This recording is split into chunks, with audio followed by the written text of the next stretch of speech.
is speaking to someone else. You can wait or call again later.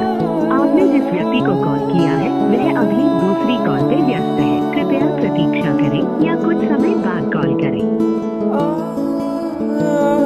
Is speaking to someone else. You can wait or call again later.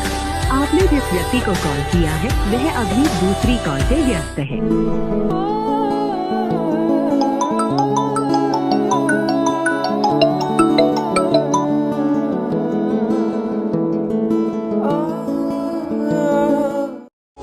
জীবনে জানো কি বিচাৰে উচপিছে দুচকুৱে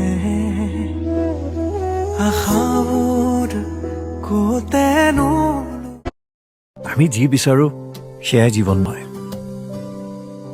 আচলতে আমাৰ লগত যি হৈ আছে সেয়াহে জীৱন But let's do one thing আগুৱাই গৈ থাকো দিয়ক ভাগৰ লাগিলে অলপ জিৰাম দুখ লাগিলে অলপ কান্দিম নিজক বুজিম কিন্তু হেৰাই নাযাওঁ